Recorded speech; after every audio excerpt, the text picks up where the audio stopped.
Pues buenas tardes y muchas gracias por haber venido a la conferencia que ha organizado la Real Sociedad de la Económica. Entre los actos que tenemos organizados para el bicentenario de la sociedad, la Comisión de Ciencias decidió hacer una serie de conferencias con investigadores que trabajaran en temas que fueran de plena actualidad. Y, como no, uno de los temas de plena actualidad y con el que inauguramos este ciclo de conferencias va a ser el ciclo de la conferencia sobre la fibromialgia. La fibromialgia, bueno, es una enfermedad un poco desconocida que incluso causa psicológicamente una no comprensión. Es una enfermedad que provoca, como vamos a ver ahora, grandes dolores musculares y una fatiga que incluso le impide hacer pues, cosas cotidianas de la vida, como ir a la compra o atender a los hijos. Provoca esto una gran dificultad. La fibromialgia, un poco para introducirlo, es una enfermedad mucho más que se da en las mujeres más que en los hombres. Aproximadamente el 80 o el 90% de las pacientes con fibromialgia son mujeres. Bueno, las causas que vamos a ver ahora no son del todo conocidas, pero desde luego el que va a intervenir va a ser el sistema inmune, que precisamente el profesor Eduardo Ortega es especialista en el sistema inmune.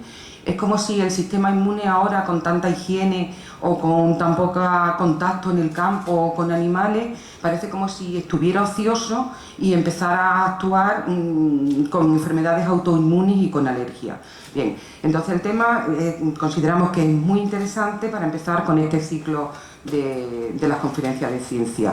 Para introducir al conferenciante, el profesor Eduardo Ortega es licenciado en Biología por la Universidad de Extremadura y es doctor en Biología en la especialidad Inmunología, tesis que fue defendida en la Universidad Complutense de Madrid y de la que fui yo una de sus directoras.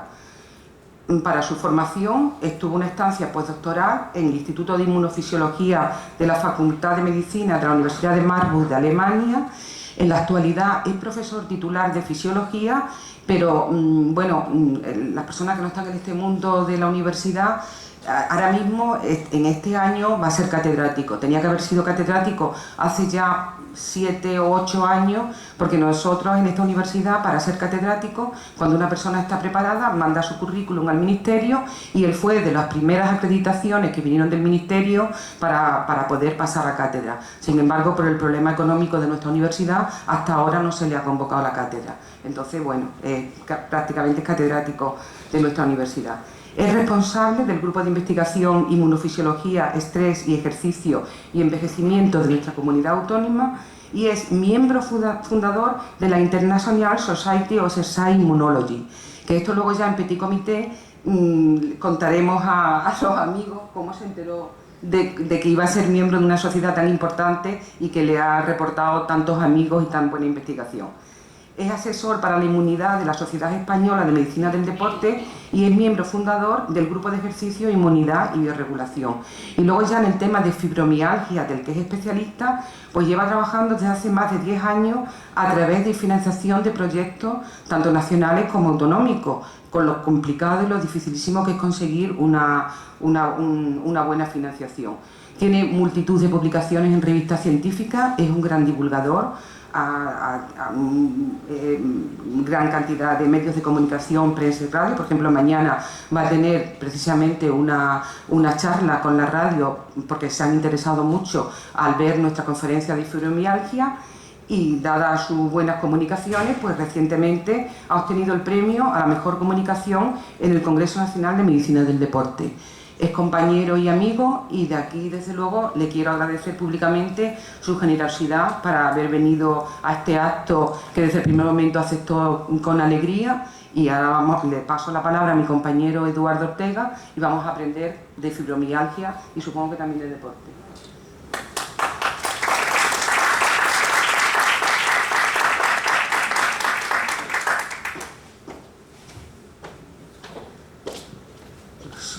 Hola, pues antes de nada, pues buenas noches y nada, quería en primer lugar agradecer a la Real Sociedad Económica Extremeña de Amigos del País la amable invitación que han tenido para que cuente aquí un poco lo que hacemos y si puede ayudar a alguien, principalmente a las personas con fibromialgia, pues mejor.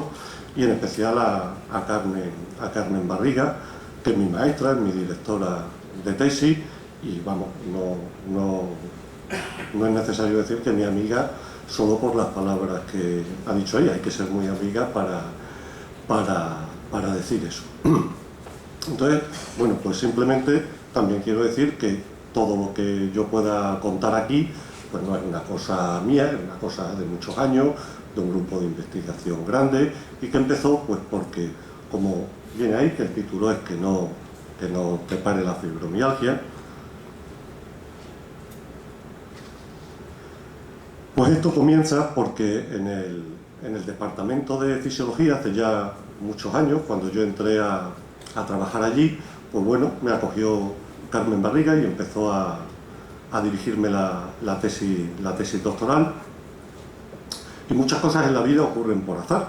A mí me gustaba mucho la actividad física, el ejercicio, por aquel entonces, como comentábamos hace un momento, ya desgraciadamente pues lo que hacía no lo puedo hacer. Entonces, bueno, como investigar se puede hacer sentado, pues decidimos que había dinero para investigar en cosas de cómo afectaba el ejercicio físico al sistema inmunitario, con financiaciones del Consejo Superior de Deportes en aquella época, y empezamos a estudiar la modulación del sistema inmunitario, lo que clásicamente se conoce como las defensas, pero no son únicamente defensas, como veremos ahora. Y entonces, a partir de ahí, pues todo este mundillo ha ido evolucionando a que el ejercicio físico se está empezando a utilizar como estrategias preventivas o terapéuticas para muchas patologías. Y nosotros pues nos hemos centrado en patologías inflamatorias.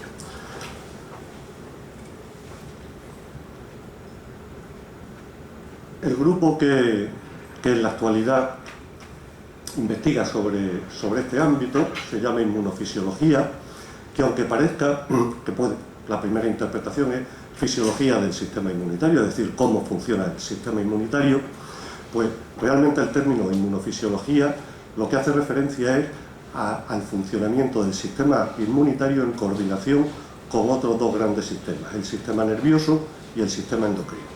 Y la comunicación entre estos tres sistemas, que es en lo que se basan nuestros estudios, es lo que denota el término de inmunofisiología realmente.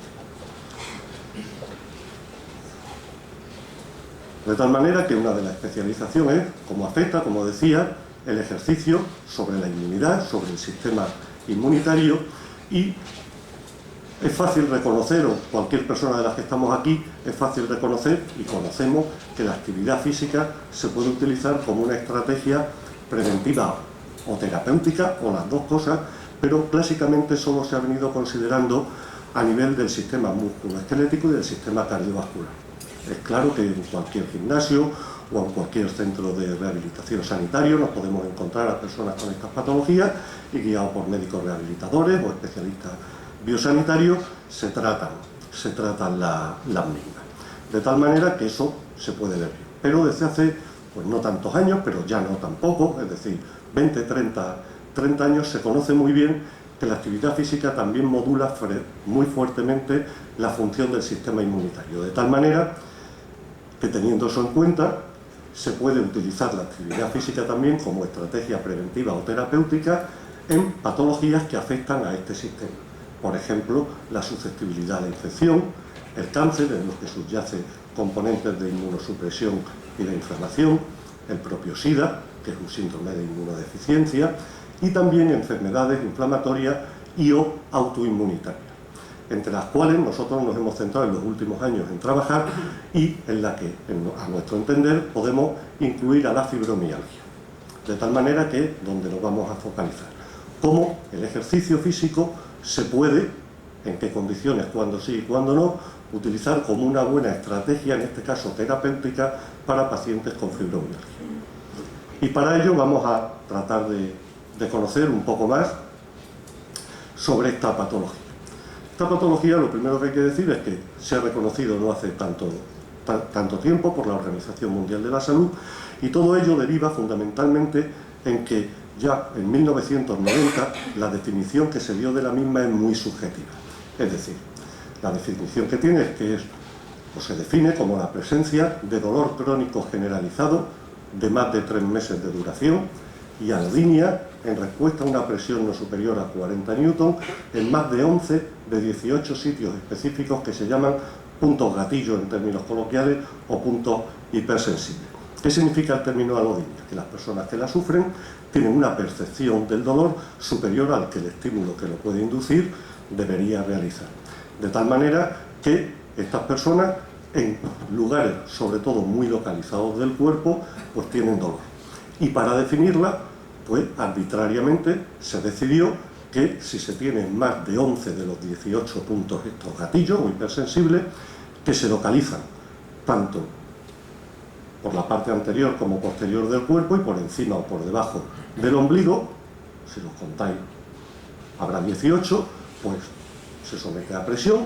Si se tiene la percepción de dolor en 11 o más puntos de este tipo, se diagnostica o hay un potencial diagnóstico de fibromialgia. Pero no deja de ser una definición muy subjetiva, porque el dolor en sí mismo es subjetivo en las personas. El umbral del dolor es diferente en unas personas que en otras, y en estas personas aún más. Y esta definición tan subjetiva, sin un marcador diagnóstico que pueda hacer fiable el mismo, es decir, el diagnóstico, pues ha traído de cabeza y muchos problemas, no solo a médicos, pero sobre todo a las pacientes. Voy a empezar a hablar en femenino porque la mayoría son mujeres, tanto antes como después del diagnóstico. Y como decía la profesora Carmen Barriga, eso genera muchas dudas, mucha incomprensión en las personas, en su entorno familiar, etc. Además, como digo, ahora se reconoce claramente por la Organización Mundial de la Salud, porque no en vano se estima últimamente que hasta el 4% de la población la puede sufrir, y eso no es poco en la actualidad. Antes, cuando se habla de las clásicamente llamadas enfermedades raras, que la mayoría de ellas tienen un componente autoinmunitario claro, pues un 4% no es desdeñable. Y además, curiosamente, el 90% de los casos son mujeres, de las cuales aproximadamente el 60% pueden padecer o tienen algún diagnóstico también de depresión, y el 40% parece que sufren ansiedad. Pero no es únicamente el dolor el único síntoma que tienen las personas con fibromialgia. Asociado a esta patología también se produce una rigidez al despertar, una fuerza muscular reducida, fatiga, perturbaciones del sueño, duermen muy mal, perturbaciones psicológicas, no solo depresión, pero también depresión, con lo cual en la actualidad ya, bueno, pues a partir del 2002-2003 se la empieza a considerar no como una entidad clínica aislada, sino más bien como un síndrome, y se tiende a hablar del síndrome de fibromialgia.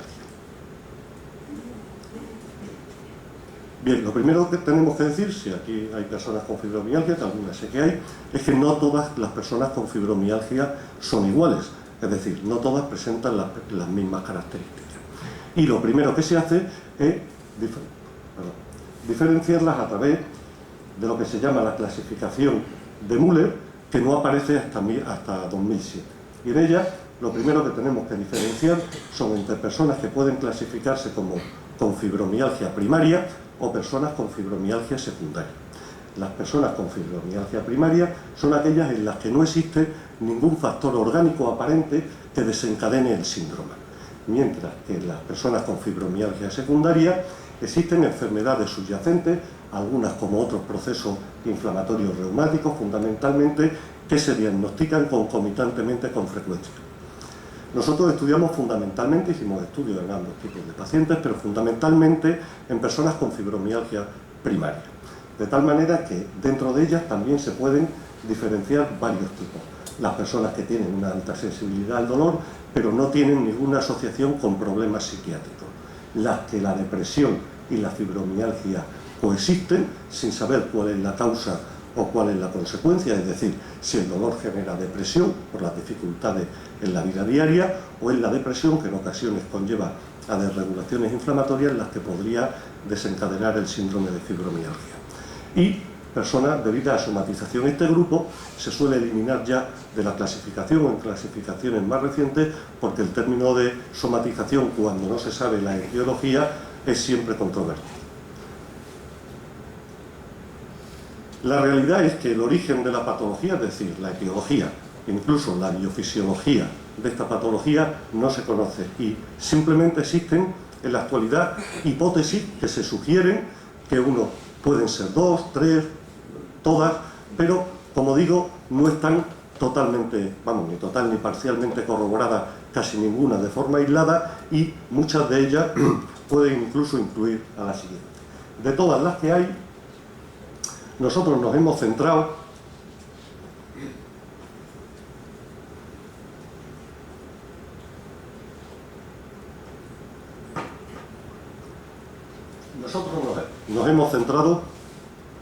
en estas dos, las que aparecen en rojo.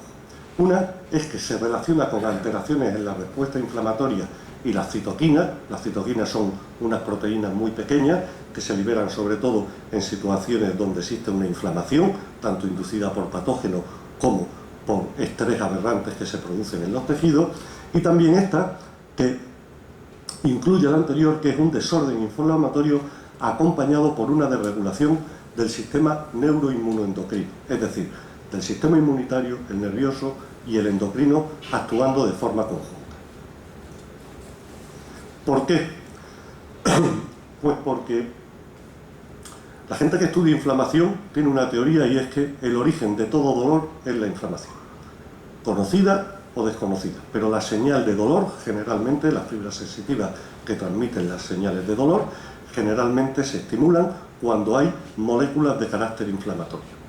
Y estas moléculas, entre ellas son las citoquinas que se llaman proinflamatorias, pueden además producir hiperalgesia, además también son responsables de la fatiga, incluso del sueño, e incluso algunas, cuando están desreguladas, responsables del origen de la depresión. Y además generan dolor simpático, el dolor crónico regional, que se llama el síndrome del dolor regional, que tiene que ver con una disfunción de las fibras nerviosas en algunas zonas. Además, cuando hablamos de inflamación, pues ocurre una cosa: todo el mundo tiene pues el concepto de inflamación. Yo me tuerzo un pie, se me inflama el tobillo y veo que tengo una inflamación, o me doy un golpe y tengo una inflamación.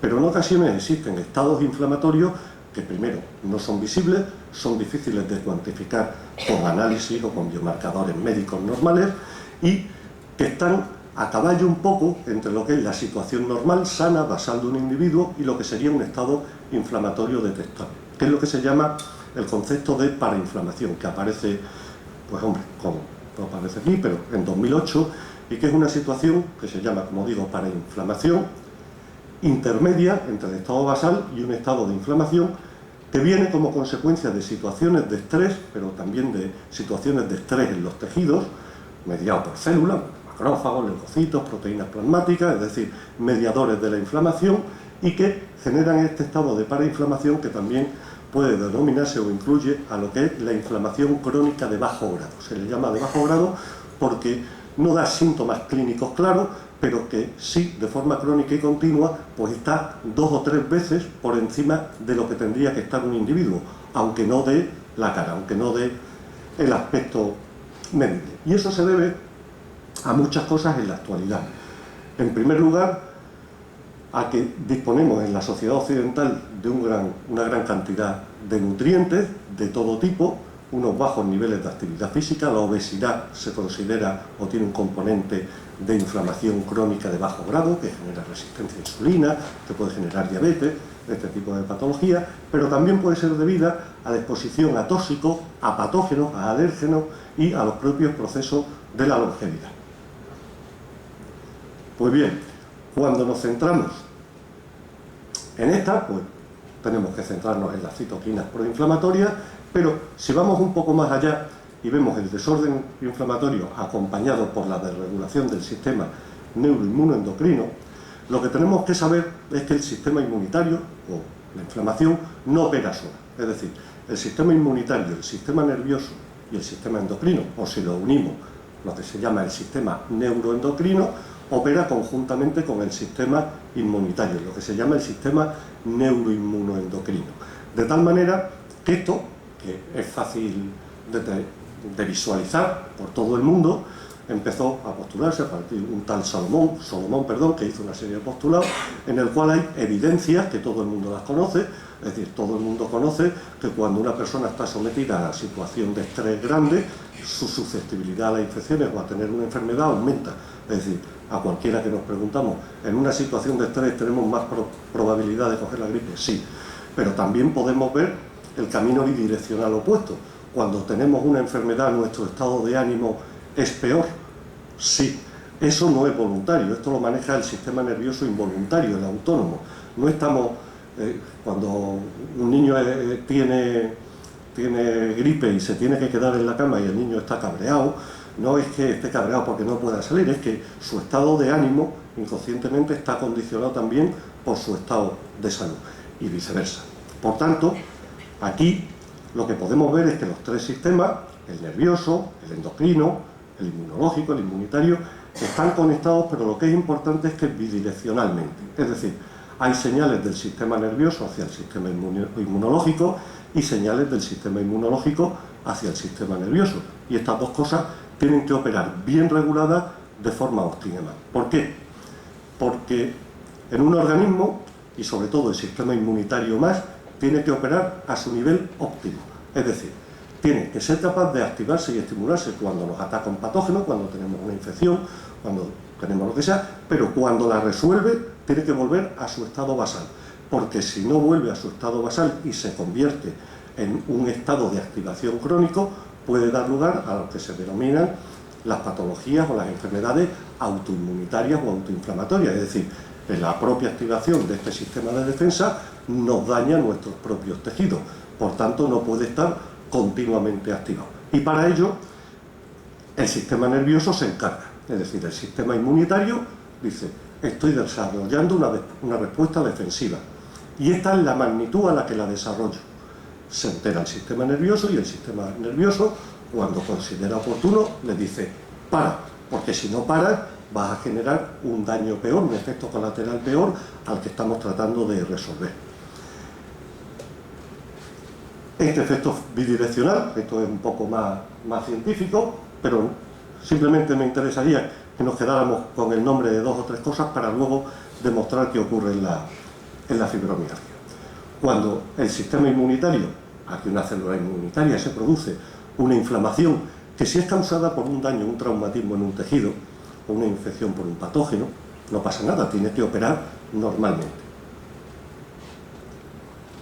Libera una serie de moléculas que son las citoquinas estas de las que hablamos. Estas tres son de las fundamentales, la 1, la 8 y la 6. Pero vamos a quedarnos con este nombre, la interleuquina 8. A su vez, estas generan fundamentalmente, en este caso, bueno, a través de la 6, en el hígado se genera una reacción de fase aguda, que hay unas proteínas que se liberan, unas cosas inflamatorias que están en la sangre y que cuando se elevan son síntomas inequívocos de que hay un proceso inflamatorio en el organismo.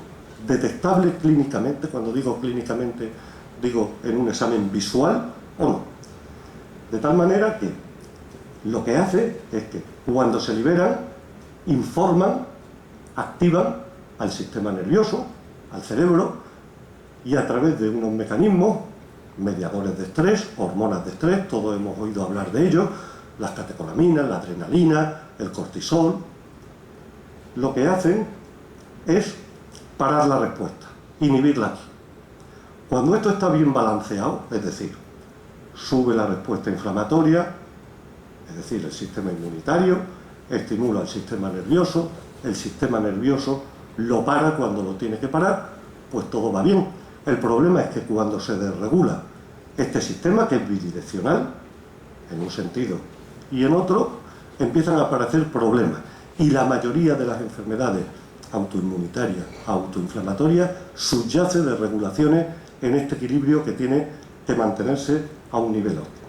El problema está, yo muchas veces en clase, que hay algún alumno, pregunto siempre que levante la mano los que piensen que el estrés es malo para la salud. Al principio, todo el mundo levanta la mano.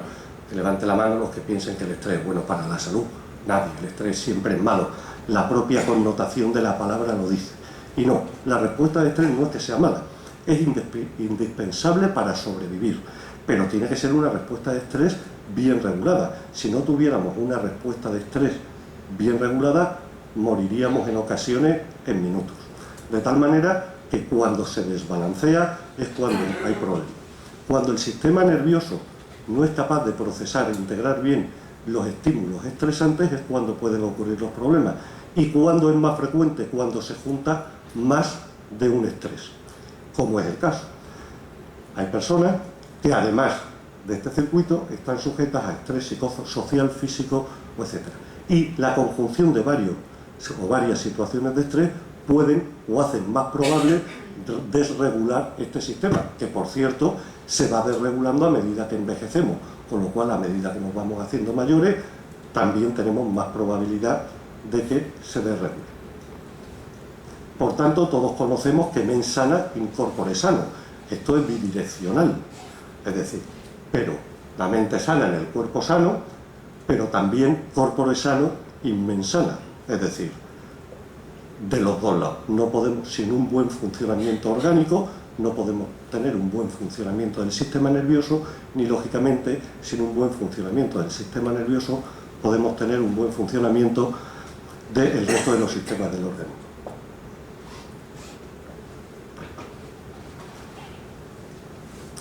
¿Qué pasa en la fibromialgia? Que es lo que nos interesa aquí. Hay hipótesis que dicen que hay una desregulación en estas respuestas neuroinmunoendocrinas, en estas relaciones entre el sistema inmunitario, el sistema nervioso, entre la inflamación, entre el estrés, y como no se sabía, pues nos dedicamos a investigar sobre ello.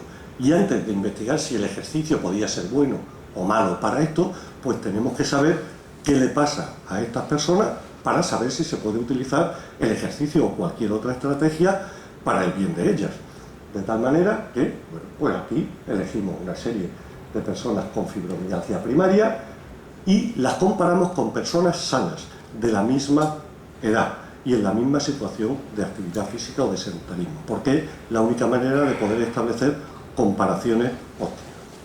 Y observamos que si nos acordamos de estas cosas que estaban elevadas, que estaban en rojo, la interleuquina 8 y la PCR, la proteína C reactiva, un marcador genérico de cualquier situación inflamatoria, pues las dos están considerablemente elevadas, aquí lo vemos, en relación a personas sanas. Estos son niveles que se obtienen en personas con fibromialgia y en personas. Por lo cual propusimos a la interleuquina 8, a esta citoquina, que puede ser un buen marcador objetivo para el diagnóstico de fibromialgia si se acompaña, pues, como más de 11 de los 18 puntos gatillo y junto a la PCR, que nos indica ya que hay una inflamación, al menos detectable sistémicamente, en la sangre.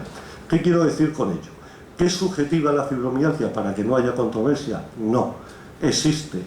Es decir, ¿tienen dolor porque se lo inventan? No, existe, porque esto es objetivo. Es decir, si yo me aprieto el brazo, yo puedo decir, si quiero que me dejen en paz, ¡ay, no me toque! Y si me gusta, pues dejo. Pero yo, si quiero, no puedo elevar mis niveles de interleuquina 8 en la sangre. Eso parece que es evidente, ni de PCR en la sangre. De tal manera, yo, en las personas con fibromialgia, y hemos hecho análisis a bastante, de varios sitios, que tienen fibromialgia primaria, todas, sin excepción, tenían niveles elevados de interleuquina 8. Que la interleuquina 8 puede estar, y no es un marcador específico propio, porque hay otras patologías en las que puede estar elevado, sí, pero si queremos saber de la objetividad para el diagnóstico de la fibromialgia, si queremos eliminar solo la subjetividad del dolor y de la percepción del dolor, basta con medir esto. Si está esto elevado, la probabilidad de que tengan esa patología, porque les duele y tienen fatiga y no duermen, pues es bastante objetivo. ¿Qué le pasa con la respuesta de estrés? No, estoy estresado, es que esta persona es histérica. No, no puede hacerse el histérico. Pero si tiene los niveles de noradrenalina altos, pues es que los tiene. Se lo haga o no se lo haga, o del cortisol. Pues estas personas también tienen elevados los niveles de cortisol, que esas eran las otras cosas que ponían en rojo, y la noradrenalina, personas con fibromialgia respecto a personas sanas. Por tanto, también tienen una elevada respuesta de estrés. De estrés no es que estén histéricos, no, de estrés fisiológico, es decir, de liberación, de activación del sistema nervioso simpático y del sistema del eje, que se llama eje hipotálamo, hipófisis, adrenal. Y en relación a las respuestas de estrés y las respuestas inflamatorias, el problema es que no están balanceadas, es que están elevadas las dos a la vez. Y ahí empieza a haber el pequeño problema. Por tanto, si nos fijamos aquí, pues encontramos, vamos a acordarnos, la interleuquina 8 está elevada, la PCR está elevada, el cortisol elevado y la noradrenalina elevada. Y volvemos al eje que estábamos viendo antes, este circuito bidireccional. Esto es una persona sana. ¿Qué pasa en una persona con fibromialgia?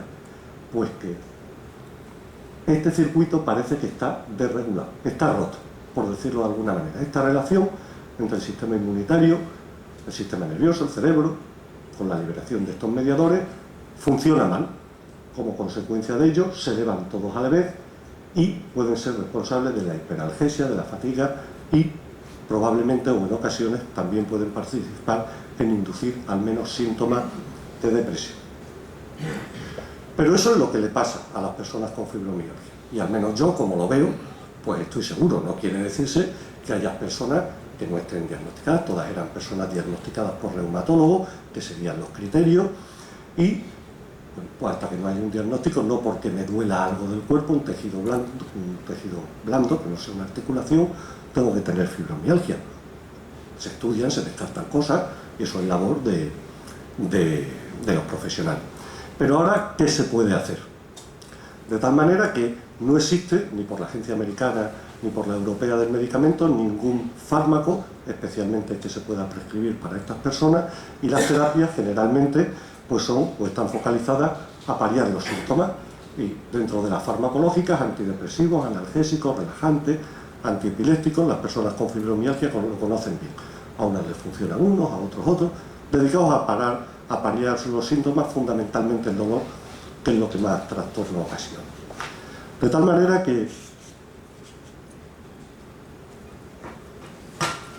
entre las terapias también se incluyen otras que se llaman no farmacológicas, que incluyen el ejercicio, terapias cognitivas comportamentales, masaje, y como nosotros trabajábamos de siempre en cómo afectaba el ejercicio a la inmunidad, pues empezamos a trabajar o a querer saber si es verdad que el ejercicio que se reportaba, que le venía bien a las personas, realmente les venía bien.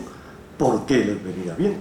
Porque la gente de Carmen, que nos dedicamos a esto, solemos no creernos casi nada, es decir, lo que digan hay al menos que verlo y valorarlo.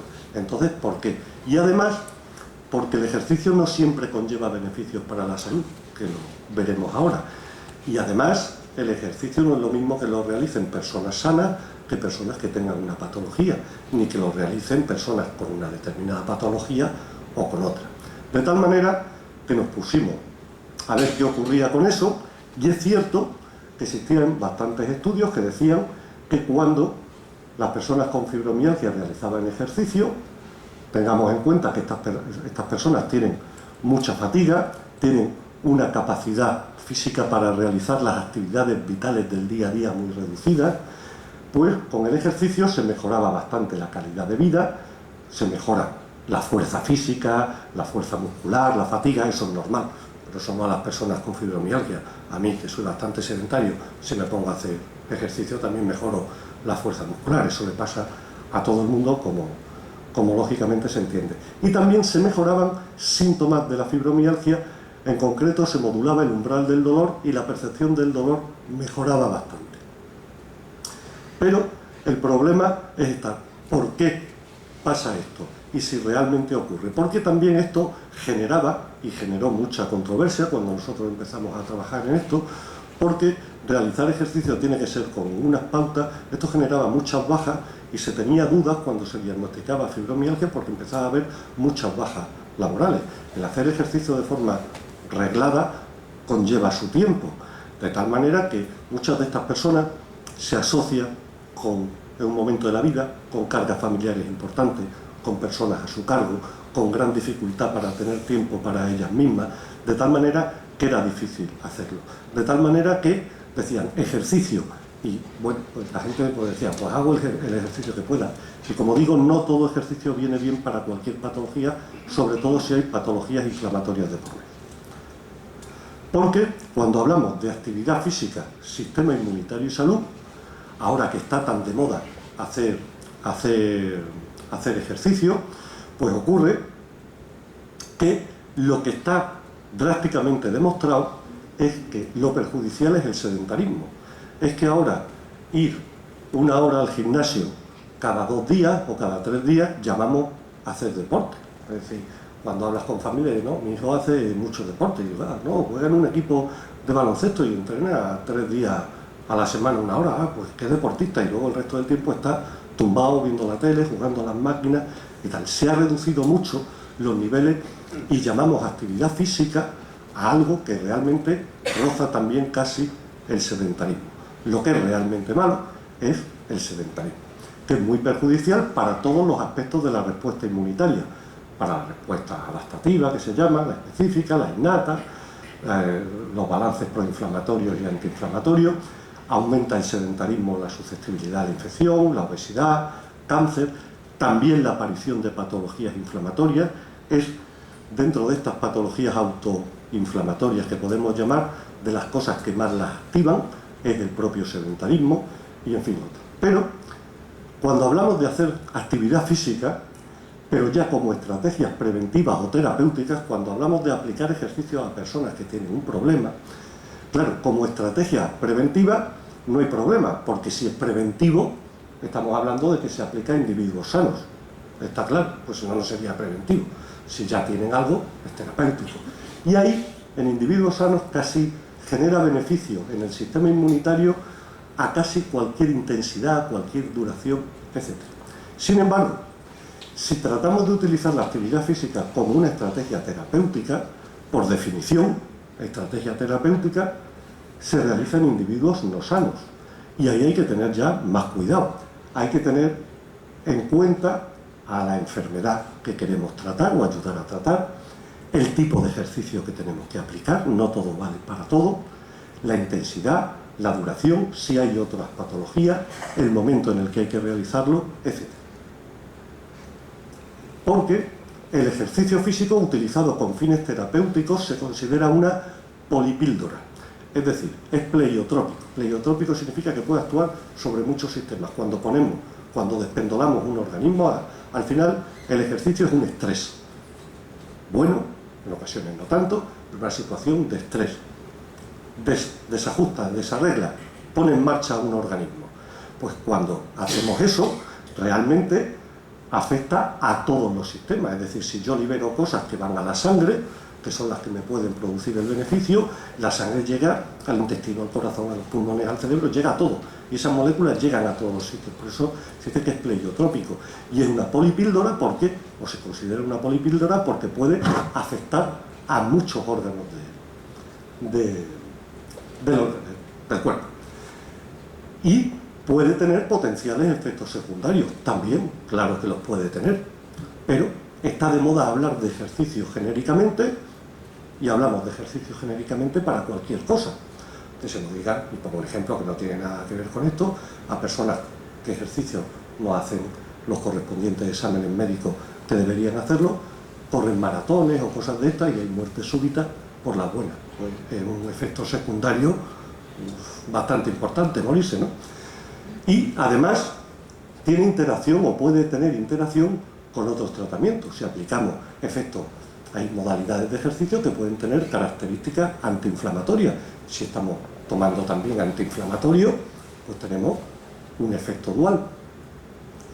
Y, sobre todo, no es lo mismo prevenir que curar, porque una estrategia preventiva, como decía, es para personas sanas, una estrategia terapéutica es para personas enfermas. Bien, ¿qué pasa cuando estudiamos el ejercicio y la inflamación en la fibromialgia? Pues hemos hecho estudios en piscina, de bastantes meses de duración, en bicicleta, y lo primero que hicimos fue elegir el programa de ejercicio con las características de ejercicio que en todo el mundo estaba descrito como el más recomendable para mejorar los síntomas de las personas que tenían fibromialgia. Y entonces dijimos, vamos a ver, es verdad que a todas estas personas se les dice mejora la calidad de vida. A estas personas se le dice, ¿y cómo tiene usted el dolor? Pero se hace con un test, se llaman escalas visuales analógicas, y nos dicen, si nos duele el dolor más de 1 a 10, ¿en qué punto estamos hoy? ¿En el 7, en el 8? Eso es subjetivo. Y esto también ha traído muchos problemas. Como anécdota, diré que cuando utilizábamos piscinas, que nos han dejado instituciones públicas, también privadas, etcétera, pues claro, decían, como no diga que me duele menos, se me acaba el chollo de ir a la piscina gratis. Claro, como no diga que me duele menos, esta autorización para no ir a trabajar, se me acaba el chollo. También nos encontramos este tipo de personas, porque de todo hay. De tal manera que, claro, es decir, yo lo que quiero saber es, si a ustedes les mejora el dolor, voy a ver si alguna de estas cosas que tienen alterada y que pueden inducir una mayor percepción del dolor, el ejercicio se las mejora. Con lo cual ya no es tan subjetivo. Porque claro, también el dueño de la empresa donde la mujer va a trabajar, dirá, claro, ¿cómo no? Entre estar aquí trabajando, limpiando aquí esto, o aquí en la máquina, en el ordenador, o estar en agua templada, pues yo también hago la encuesta. Entonces, tratamos de demostrar que esto realmente funciona. Pues con esta modalidad de ejercicio, que se realiza en una piscina, de aproximadamente 1 metro, unos 100 de profundidad, a una temperatura del agua templada, eso es importante, entre 30 y 34 grados. Este fue un programa que hicimos de 8 meses, parando a los 4 meses, hicimos de 2 y de 3 sesiones semanales y 60 minutos por sesión. Pues en ello extraíamos muestras de sangre para analizarla antes de empezar, a la mitad del programa, a final del programa, cogíamos las muestras de sangre y también pasábamos estos cuestionarios que están perfectamente validados si se aplican bien para evaluar la calidad de vida, para evaluar el dolor, para evaluar el bienestar, etc.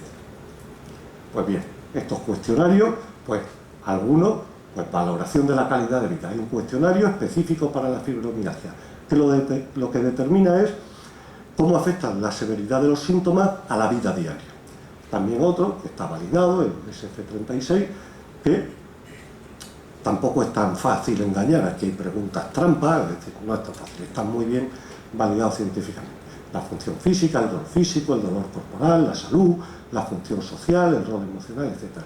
Y luego se evalúa la función física, ese es el objetivo, el peso, el índice de masa corporal, de cintura-cadera, porcentaje graso, la flexibilidad, la fuerza de presión, equilibrio, la función física, que se hace con un test validado que se llama la prueba de los 6 minutos en marcha, etc. Pues bien, lo que encontramos fue que a los 4 meses, con 3 sesiones por semana y 60 minutos de sesión, estas personas mejoraban todos los marcadores inflamatorios, neuroendocrinos y en los cuestionarios la calidad de vida, de forma objetiva. Podría enseñar aquí pues, todos los resultados, pero voy a enseñar solo los resultados de 2 cosas de las que nos venimos.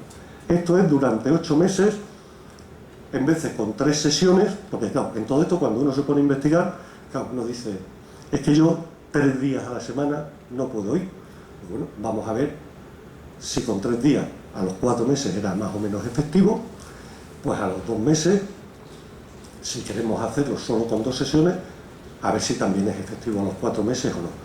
Cuando lo hacemos con 2 sesiones solo y empezamos a valorar esto, pues a los 4 meses, pero vemos esta proteína que está elevada, objetivamente, empieza a descender. Esto rojo es el nivel que tienen de esta proteína las personas sanas. Esta es con el que comienzan las personas con fibromialgia. Aquí va descendiendo ya, se va acercando el de personas sanas. Y al cabo de 8 meses apenas había diferencia entre las personas sanas y las personas con fibromialgia. Si evaluábamos la noradrenalina, la adrenalina, un marcador de estrés, íbamos encontrando. Conclusión, dentro de los 8 meses, con 2 sesiones a la semana con esta modalidad de ejercicio, se obtienen adaptaciones antiinflamatorias. 4 meses no son suficientes con 2 sesiones, con 3 sí se empiezan a obtener efectos claros. Esto está acompañado de una mejora en la función física, de una mejora en la calidad de vida, por un descenso en estas cosas que son objetivos. También en la PCR, que es un marcador de inflamación sistémico que se utiliza mucho en análisis clínico y además para detectar incluso o diferenciar entre infecciones virales, bacterianas, etc. Bien, ¿por qué hicimos luego estudios de sesiones puntuales y sobre bicicleta, porque la gente cuando empieza a hacer esto empieza a preguntar, sí, eso está bien. Una de las cosas que yo entendí que funcionaban mejor era que aquí, por ejemplo, nos dejaron la piscina de Don Benito, que tiene una piscina de estas características, otra en la universidad, en Cáceres, pero un programa lo hicimos en una empresa privada, con lo cual apenas tenían que pagar las personas. En los años siguientes el 90%, ya pagando y un dinero, todas siguieron por el programa. Y ya sin bajas laborales. Con lo cual, eso, claro, cuando uno paga, porque claro, si es gratis, pues es verdad, si está con agua, pero es un ejercicio que no es simple, es decir, no es una danza, no, se mueven porque si no, no se obtendrían estas adaptaciones. De tal manera que nos preguntaban, ¿pero se puede hacer otro tipo de ejercicio? Y mi respuesta a esa pregunta es, pues no lo sé. Y cuando uno no lo sabe, lo que puede hacer es investigar sobre ello si tiene tiempo y dinero. De tal manera que lo que parece que no está nunca recomendado son los ejercicios que pueden producir impacto en cualquier articulación o en cualquier músculo, porque generan microinflamaciones que pueden desencadenar incluso cosas de estas. Pero la bicicleta no genera un impacto, porque realmente no hay un golpeo de todo el peso del cuerpo contra el suelo. La piscina pues también está bastante bien porque la flotabilidad del agua facilita los movimientos y aumenta también la fuerza muscular. Pero yo tenía una duda, que es que habíamos hecho experimentos desde hacía mucho tiempo ya de mi tesis, que ejercicios en bicicleta, en personas sanas, estimulaban estas respuestas que las tienen elevadas. Y eso se interpretaba como un aumento del sistema inmunitario para estar mejor preparados contra las infecciones. Entonces la pregunta era, si yo digo que sí a la bicicleta, a ver si les va a estimular más lo que tienen originalmente. Y entonces empezamos a trabajar en ello. Estas son cosas un poco nuestras, de columnitas de investigación. Pero lo importante es que con solo una sesión de 45 minutos, por debajo del 60% de la capacidad aeróbica máxima, que se llama moderado, que la frecuencia cardíaca, que el pulso no pase de 120-125. A mí cuando me preguntan ¿qué es un ejercicio moderado? Porque claro, no vas a andar, un médico no va a prescribir un ejercicio y uno va a andar con un espirómetro midiendo a ver a qué porcentaje de saturación de oxígeno y tal. Pues normalmente lo recomendable es decir, pues aquel que puedas hablar sin mucha dificultad con una persona que esté haciendo lo mismo a tu lado. Es decir, el límite de moderado e intenso es si vamos andando o trotando en una bicicleta, es cuando ya empecemos a tener dificultad para hablar. Pues bien, en personas sanas, que son estas dos, hace uno un ejercicio de esto y aumenta la clave, la interleuquina 8. Pero en personas con fibromialgia que parten de niveles bastante más altos que las mujeres sanas, estos son los niveles de este mediador inflamatorio de aquí, pues baja, hace el efecto contrario y alcanza niveles de sana. Si medimos la noradrenalina también baja, pero no tanto. Estas personas tienen la serotonina generalmente más baja, pues cuando hacen ejercicio, en personas sanas tiende a descender, en las personas con fibromialgia las tiende a igualar a esto. ¿Por qué? Porque hay una estabilización de la respuesta del estrés.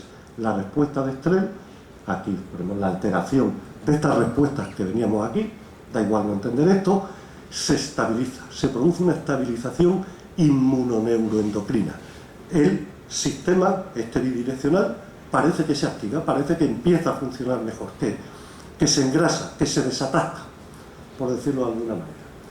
De tal manera que podemos concluir que el ejercicio moderado mejora el estado inflamatorio en bicicleta en estas personas.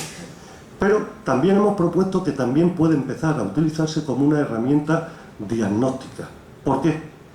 Porque esto sí que solo hemos visto en fibromialgia, hemos hecho muchas búsquedas bibliográficas y que solo ocurre en la fibromialgia, no digo que no ocurra en otras cosas, pero hasta donde sé yo también ocurre.